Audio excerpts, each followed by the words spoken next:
This is the third devlog of Labyrinth, but also the first devlog of Oneiro. Oneiro is Greek for dream. It stems from the word oneirophobia, and oneirophobia was actually the first name that I had for the game because Labyrinth is just ridiculously popular. If I go to itch.io, I'm gonna show like a little clip here. If I go to itch.io and I look up Labyrinth, my game is like the 30th result or something absurd like that. Not to mention, there's also a David Bowie movie with the word labyrinth, and I don't think I can really compete with David Bowie at this point.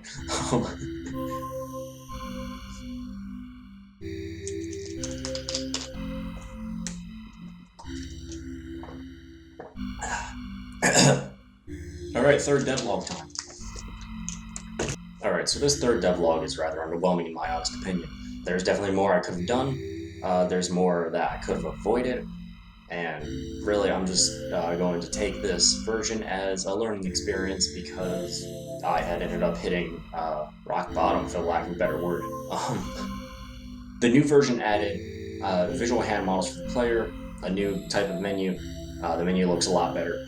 And there's also a new spider enemy, just called the Arachnid. Alright, so the first thing I had mentioned were the visual hand models for the player. These were the first thing I added to the version. They were completely modeled and animated in Maya, and really they don't serve any other purpose other than just show that the player is actually a thing in the world. He actually has hands. These hands also do show on the ladders when you climb them, and in the clip I'm going to be showing of that over here, you'll also see that there's more camera movement in the ladder, and the ladder should just feel a little better to climb now, as opposed to just being restrictive and limiting your view on the x-axis. Alright, so the second thing I mentioned was the menu revamp. The title screen got a complete revamp, the pause menu did also, and it should just overall look a lot better. I can't really explain it that much in words, but here's a nice little clip of it. If I can position my hand correctly. Yeah, there you go. There we go. Yeah.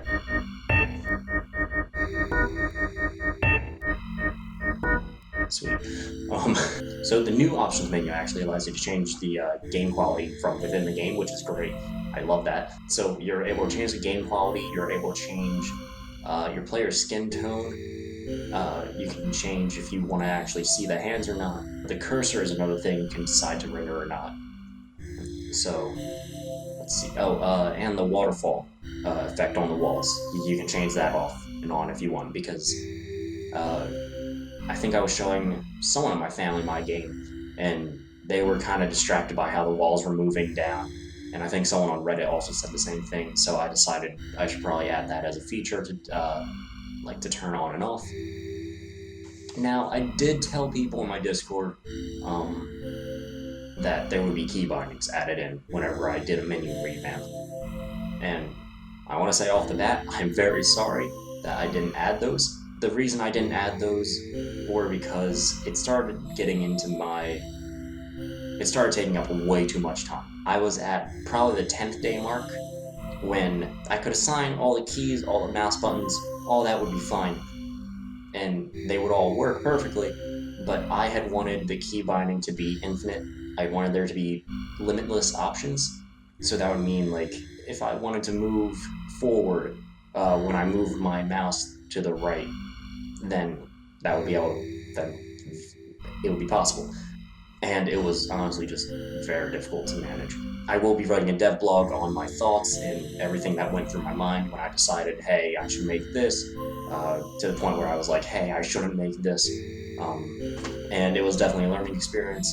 But that all said, key bindings are going to be in the game at some point.